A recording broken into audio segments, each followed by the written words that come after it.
itu, padahal menurut yang membeli ini kan sudah dibeli, jadi hak saya dong mau dijual berapa kayak, yang penting saya sudah mendapatkan keuntungan. Nah, kenapa pula kemudian saya harus mengikuti bahasanya gitu ya dari perusahaan. Nah, sebenarnya bagaimana Islam memandang hal seperti ini, Kiai? Assalamualaikum warahmatullahi wabarakatuh. Waalaikumsalam warahmatullahi wabarakatuh. Kiai, apa kabar Kiai? Alhamdulillah, Mas Agus. Ya, saya mau menyapa dulu nih sahabat Amanah TV. Sekarang kita di studio Amanah TV, dan sekali lagi kita hari ini akan ngobrol-ngobrol dengan narasumber kita, Kiai Holil Nafis. Baik Kiai, ini terus terang ada sedikit kegundahan ini. Pertanyaan dari teman-teman dari British Propolis. Ya, beliau atau mereka ini menanyakan tentang harga produk sebenarnya. Jadi permasalahannya itu, mereka kan membeli sebuah produk ini. Nah, dengan harga misalkanlah 150.000. Nah, kemudian mereka itu menjualnya itu misalkan di harga 225.000. Nah, sedangkan perusahaan itu mematok harga 250.000.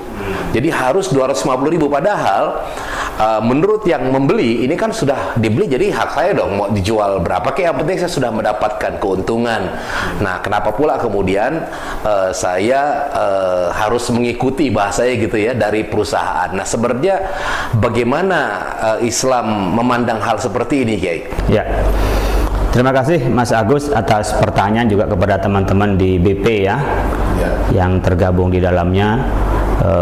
Dalam hal ini kita membeli produk BP itu, lalu ada kewajiban untuk menjual dengan harga yang sama di masyarakat, 250.000. Sementara ada berdalih, saya kan udah beli, urusan saya dong. Saya mau bayar, mau jual berapa terserah saya. Bahkan dijual rugi pun juga boleh, apalagi masih untung gitu loh. Jadi tidak harus sama. Dalam hal ini ada dua masalah dalam fikih. Yang satu masalah penentuan harga, yang kedua ada syarat penjualan yang harus sama. Pertama, berkenaan dengan penentuan harga. Di dalam Al-Quran sebagaimana disebutkan oleh Imam Ahmad bin Hambal, tidak ada ketentuan harganya itu berapa. Itu diserahkan kepada publik. Pasar maksudnya? Ada pasar seperti apa.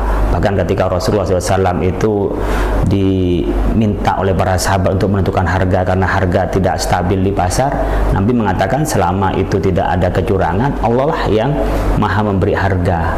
Jadi tidak mau matok itu. Jadi harga diserahkan kepada hukum pasar. Tapi menurut Imam Al-Ghazali, ya sudahlah, yang wajar saja, bisa 5, bisa 10%.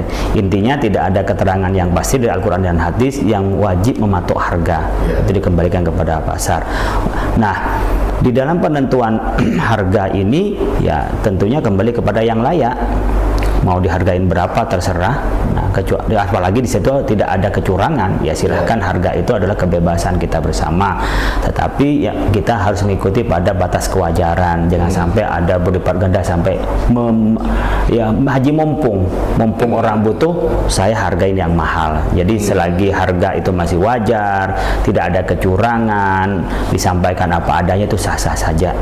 Yang kedua, mematok harga ini itu hak orang yang menjual, boleh-boleh saja mematok harga itu. Yang menjual itu perusahaan atau yang menjual yang membeli produk tadi? Ya, perusahaan yang berhak untuk menentukan harga.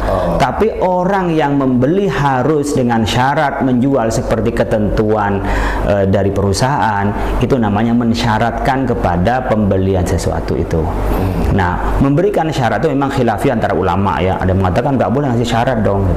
Tetapi boleh saja kalau di dalamnya adalah maslahah. Al-aslu fil muamalah al-ibahah. Dasar pada muamalah itu boleh.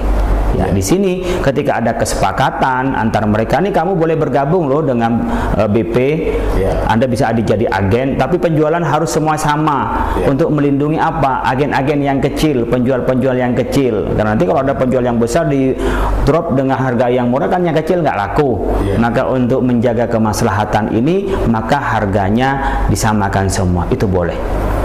Ya, karena kita diperintahkan aufu bil uqud, untuk melaksanakan akad kita, janji kita. Al muslimuna ala syurutihim illa syartan harrama halalan aw halala haraman. Jadi orang Islam itu terikat dengan perjanjiannya. kecuali janji itu menghalalkan yang haram atau mengharamkan yang halal. Maka ketika di BP itu dibuka, ayo siapa yang mau jadi agen, siapa yang jadi mitra kita, kemudian ada kesepakatan semua harganya 250.000, maka semua harus mengikuti, karena ketika dia membeli dan ketika dia bermitra berarti sepakat dengan aturan syarat itu.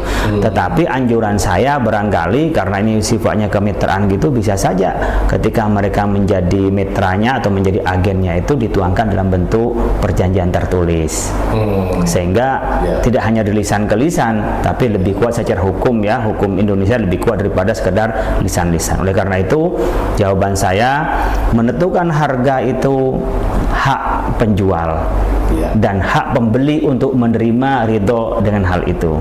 Tetapi bagi kita baiknya jangan melampauin kewajaran. Kemudian mensyaratkan dari perusahaan itu untuk menjual secara rata, ya, tentang bagaimana harga dari BP itu 250.000 yang ditetapkan itu, syarat itu tidak mencederai terhadap akad, maka wajib dipenuhi dan hukumnya sah, karena ini untuk kemaslahatan. Dan selama itu ada kesepakatan dan di situ kemaslahatan, maka orang Islam yang bersepakat dan berjanji itu harus memenuhi kesepakatan dan janjinya. Terima kasih, mudah-mudahan bermanfaat. Baik, terima kasih Kiai dan sahabat sekalian. Mungkin juga ada kasus-kasus yang sama ya di antara dengan teman-teman di British Propolis ini. Ya, apa yang disampaikan Kiai ini sudah jelas sekali memberikan gambaran yang tepat apa yang harus dilakukan. Terima kasih, insya Allah kita akan berjumpa kembali dalam program podcast dari Amanah TV. Assalamualaikum warahmatullahi wabarakatuh. Waalaikumsalam warahmatullahi wabarakatuh.